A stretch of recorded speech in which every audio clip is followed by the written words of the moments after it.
নমস্কার প্রিয় শ্রোতা বন্ধুরা, সনাতন ধর্মচর্চা চ্যানেলে আপনাদের সকলকে স্বাগত। অক্ষয় তৃতীয়া বৈশাখ মাসের এক পবিত্র এবং পুণ্যবান তিথি। এই তিথিতে দানের মাহাত্ম্য রয়েছে। আজকের ভিডিওতে আমরা জানব অক্ষয় তৃতীয়ায় এমন কি দান করলে ভগবান শ্রীকৃষ্ণের কৃপা মেলে। পুরাণ কি বলে তা চলুন বন্ধুরা আমরা জেনে নিই। বৈশাখ মাস ভগবান শ্রীহরির অত্যন্ত প্রিয়। শাস্ত্রে বলা হয় যে বৈশাখের সমান মাস আর মাধবের সমান দেবতা ত্রিভুবনে আর নেই। পূর্ণ বৈশাখ মাসের শুক্লপক্ষের তৃতীয়া তিথিটিই হল অক্ষয় তৃতীয়া।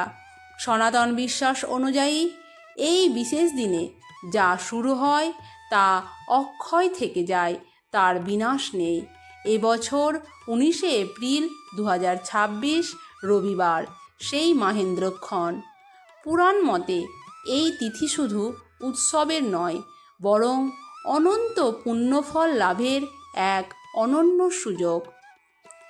মৎস্যপুরাণ ও বরাহ পুরাণে এই তিথির মহিমা বর্ণনা করা হয়েছে। প্রলয় জল থেকে ধরণীকে উদ্ধার করে ভগবান বরাহদেব স্বয়ং দেবী বসুন্ধরাকে এই তিথির মাহাত্ম্য শুনিয়েছিলেন। তিনি বলেছিলেন, অক্ষয় তৃতীয়ার দিন স্নান, দান, জপ ও তর্পণ করলে মানুষ অক্ষয় ফল লাভ করে। এদিন উপবাস করলে নিখিল সুকৃতি সঞ্চিত হয়। এমনকি এই তিথি যদি কৃত্তিকা নক্ষত্রযুক্ত হয় তবে তার গুরুত্ব আরও বহুগুণ বেড়ে যায়। শাস্ত্র অনুযায়ী এদিন তণ্ডুল দ্বারা ভগবান শ্রী বিষ্ণুর পূজা এবং ব্রাহ্মণকে ছাতু দান করলে পরম সৌভাগ্য প্রাপ্তি ঘটে। পুরাণে আরও উল্লেখ রয়েছে যে এই ব্রত পালনকারী রমণীদের সন্তানের কৃত্তিও অক্ষয় হয়। অক্ষয় তৃতীয়ায় দানের শ্রেষ্ঠ উদাহরণস্বরূপ ভগবান শ্রীকৃষ্ণ ও তার বাল্যসখা সুদামার কাহিনী। দারিদ্র্যের কষাঘাতে জর্জরিত সুদামা একবার দ্বারকায় বাল্যসখা শ্রীকৃষ্ণের সঙ্গে সাক্ষাৎ করতে যান। তার সহায় সম্বল বলতে কিছুই ছিল না, ছিল শুধু স্ত্রী সুশীলার দেওয়া সামান্য কয়েক মুষ্টি চ্যাপ্টা চাল বা চিড়ে।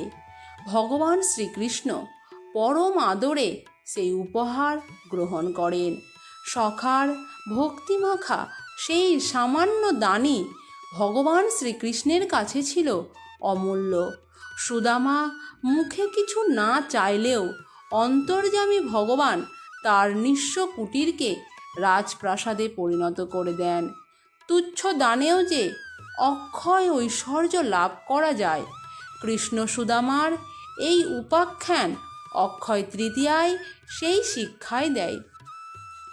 শাস্ত্রমতে এদিন গঙ্গা স্নান সেরে সামর্থ্য অনুযায়ী জলদান, অন্নদান বা বস্ত্রদান করা উচিত। এতে কেবলমাত্র নিজের নয়, পূর্বপুরুষদের আত্মাও তৃপ্ত হয়। আধুনিক ব্যস্ততার মাঝেও অক্ষয় তৃতীয়ায় এই ধর্মকথা মনে রাখা অত্যন্ত জরুরি। বৈশাখের এই পবিত্র তিথিতে ভক্তিভরে করা সামান্য কর্ম ভক্তের জীবনে নিয়ে আসতে পারে অসীম শান্তি ও সমৃদ্ধি। দিনটি শুরু হোক শুদ্ধ চিত্তে ও পরমেশ্বরের নাম স্মরণে। আমরা এই ভিডিওর মাধ্যমে অনেক কিছু জানলাম। ভিডিওটি ভালো লাগলে অবশ্যই লাইক, শেয়ার ও কমেন্ট করুন।